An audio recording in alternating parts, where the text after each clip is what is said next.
J'essaye en 1 minute. Il me semble que si les riches ou les puissants, d'une façon générale, arrivent à prendre le contrôle du politique, c'est par l'élection. En trompant nos volontés, ils nous amènent à voter nous-mêmes pour des gens qui ne servent pas nos intérêts. Donc, le tirage au sort, par construction, en désynchronisant nos volontés de la désignation des acteurs, empêche pas seulement les voleurs de pouvoir, toutes les sociétés secrètes, tous ces gens-là vont continuer à essayer d'intriguer, mais ils vont plus pouvoir accéder aux politiques parce que le tirage au sort est comme un antidote contre le vol du pouvoir. Et il va même vous protéger contre des sociétés secrètes auxquelles vous ne pensez pas encore parce que c'est astucieux. C'est astucieux de retirer les prises. Moi, cette semaine, je me suis fait la réflexion que le tirage au sort, c'est en fait le lobby des citoyens. Allez, il y a 20 000 lobbyistes dans cette ville et tout le monde considère ça très normal qu'ils influencent le pouvoir européen pour gérer nos affaires. Et il n'y a pas un lobby citoyen. Et je trouve que le tirage au sort, c'est vraiment le lobby des citoyens.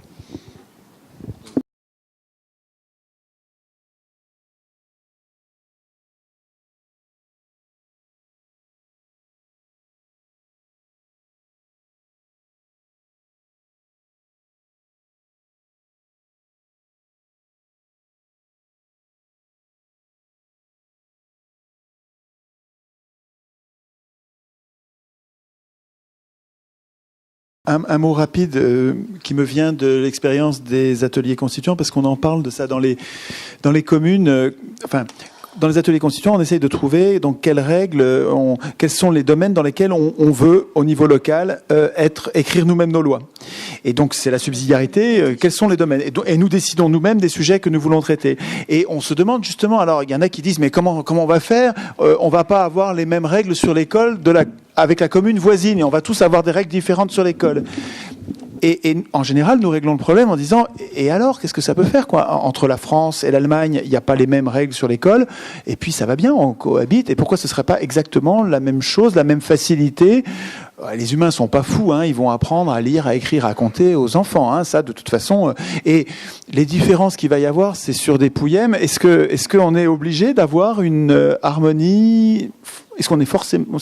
Qu'est-ce qui nous oblige d'avoir des législations harmonieuses et semblables d'une commune à l'autre ? Peut-être que vous voudrez aller plus loin dans votre question. Moi, il me semble que c'est pas si grave que les législations diffèrent d'une commune à l'autre.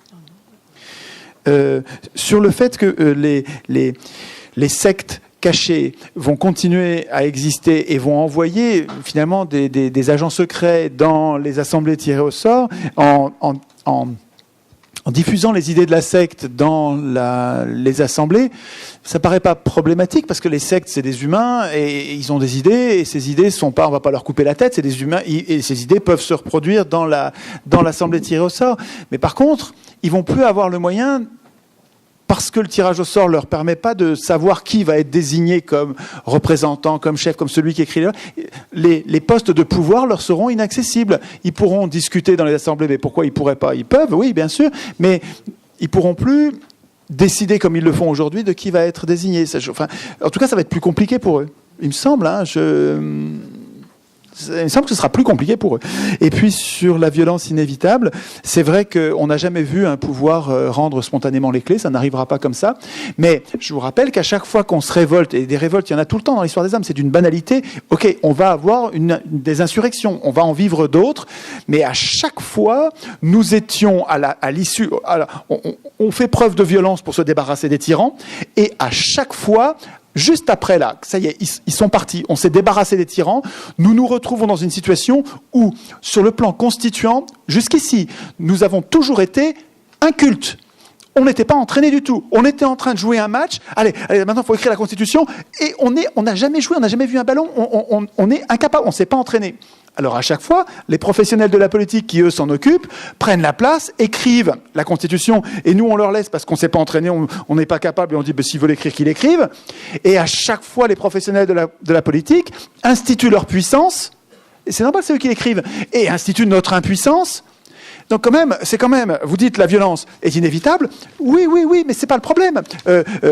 Moi, je suggère qu'on s'entraîne à écrire la Constitution pour que le prochain jour où il y aura une violence, inévitable, vous avez raison, mais on est une bande de gens qui sont entraînés à écrire et qui vont dire « Ah non, attendez, ce coup-là, là, non, on va pas les lire, l'Assemblée constituante. On va pas les lire, on va la tirer, ou bien on va écrire nous la Constitution. Et c'est pas les professionnels de la politique. Vous serez professionnels de la politique. Enfin, on verra. Mais en tout cas, pour la Constituante, vous êtes dehors parce qu'il y a conflit d'intérêts. Mais ça, il faut qu'on le veuille. Donc, il faut qu'on soit entraîné. Donc, violence, oui, mais si on est entraîné pour constituer derrière la violence, ça va changer quelque chose de fondamental, je crois, dans l'histoire des hommes. Moi, je trouve que la contestation est déjà là, dans l'absentéisme électoral, par exemple. C'est des citoyennes qui font la grève, en quelque sorte, qui refusent d'exercer leur droit de vote. Et c'est sans effet. C'est ça.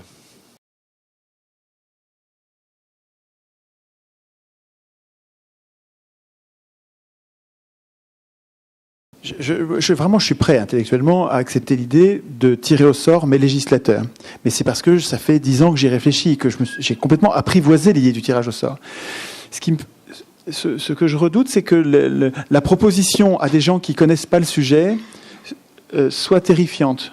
Tu vois, désigner au sort des législateurs, il y a des gens qui vont écrire la loi, on l'a jamais fait dans l'histoire des hommes. Voilà. Alors, il y a un choix stratégique là, parce que moi je suis prêt, mais j'ai l'impression qu'il y a plein de gens qui vont dire il est fou.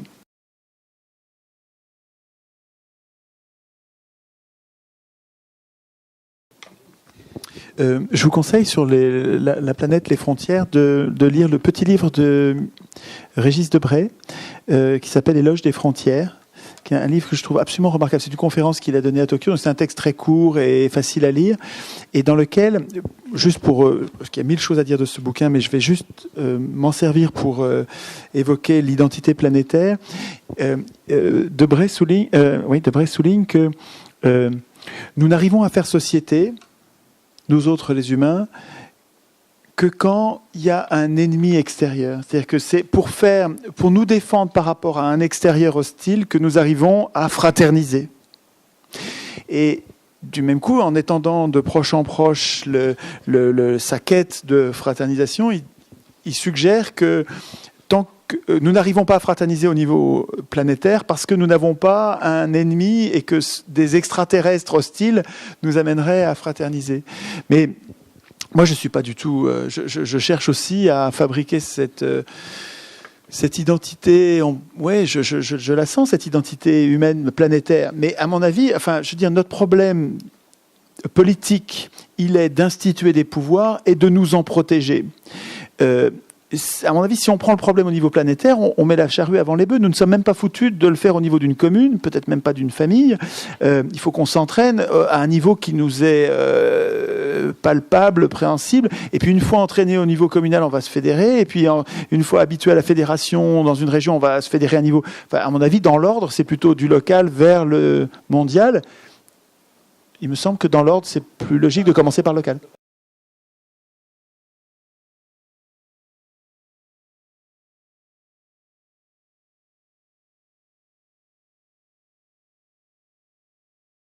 Mais tout à fait, mais je suis d'accord avec vous.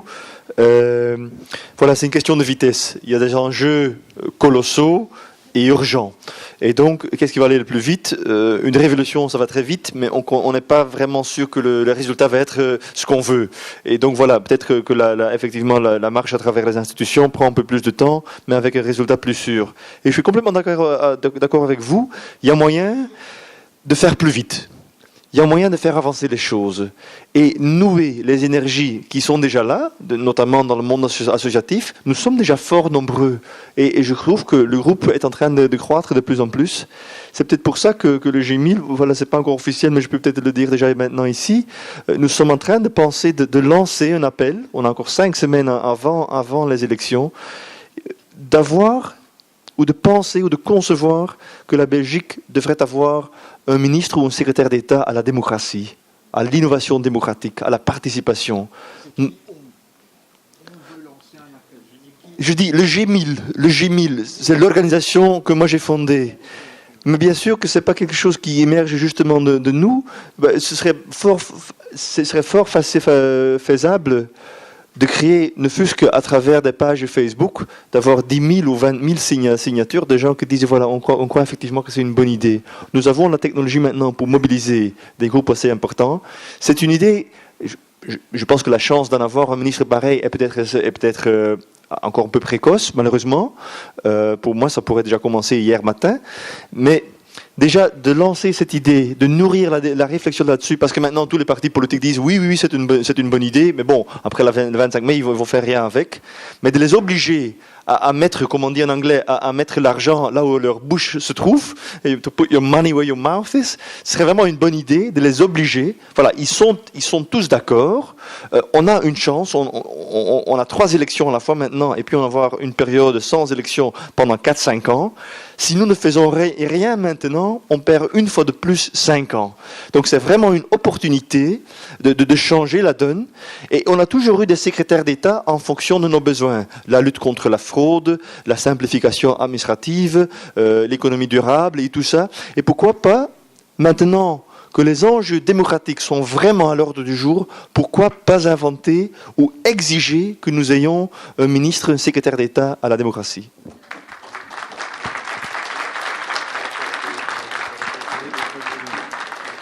Je vais juste faire allusion à ce que j'ai dit tout à l'heure, parce que j'en ai déjà parlé en fait. Nous n'arrêtons pas de nous insurger. Donc le changement de régime se fera par une insurrection, probablement violente. À mon avis, plus on sera nombreux à vouloir le changement, moins ce sera violent. C'est souvent quand c'est un petit groupe qui veut imposer le changement alors que les autres ne veulent pas, que c'est violent.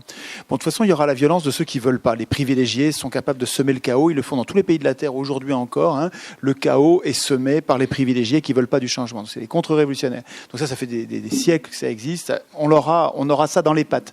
Mais donc, la façon dont ça se passera, je ne peux pas la prédire et c'est pas important. À mon avis, c'est pas ça qui doit nous dissuader de nous entraîner. À mon avis, nous devrions nous entraîner au prochain match sans savoir la date du prochain match ni les conditions, et c'est pas très important de savoir les conditions. Par contre, comme on sait qu'à chaque fois qu'il y a un match et qu'on n'est pas entraîné, on se fait blouser par les pros qui prennent toutes les décisions à notre place, qui instituent leur puissance, ça y est, on a compris. Donc il y a un niveau de conscience qui monte et on se le passe si vite grâce à Internet, qui est nouveau dans l'histoire des hommes. On se le passe si vite avant de se faire massacrer que même s'ils en tuent, il en restera plein qui vont continuer à passer le mot. Il me semble qu'on a une chance historique de faire monter notre niveau d'aptitude constituante. On n'est plus des enfants, on a une aptitude à devenir adulte, c'est-à-dire vouloir devenir citoyen plutôt qu'électeur, qui fait que lors de la prochaine violence, même si on ne sait pas exactement quand ça adviendra, l'après-révolution n'aura rien à voir. Enfin, ce sera la démocratie 1.0. Je pense, si c'est nous qui écrivons les règles. Non, mais c'est pas parce que je peux pas répondre à l'urgence qu'il faut pas préparer ce qu'on peut, quoi. Il y a urgence et on peut rien faire. On est impuissant. Ils ont tout verrouillé, tout. L'Union européenne, c'est le verrou fascisme 2.0. Alors là, c'est avec la télé en plus, c'est-à-dire que nous sommes dressés pour dire c'est ça qu'on veut. Alors que c'est le pire du pire. Alors, je veux dire, donc c'est bien verrouillé. Donc c'est urgent, c'est bien verrouillé. Moi, j'ai rien d'autre à proposer que de nous entraîner pour la prochaine violence, pour que la prochaine violence soit pas inutile et qu'on construise. Et c'est ça la différence entre nous. Et je pense effectivement, c'est verrouillé en France, et pas partout. Et l'Union européenne, c'est encore autre chose, effectivement. En Belgique, on essaie petit à petit, mais c'est la même lutte et il faut le mener de toutes les manières possibles. Merci à tous, c'était super. Merci d'être patient. C'était vachement bien. Il y a des personnes,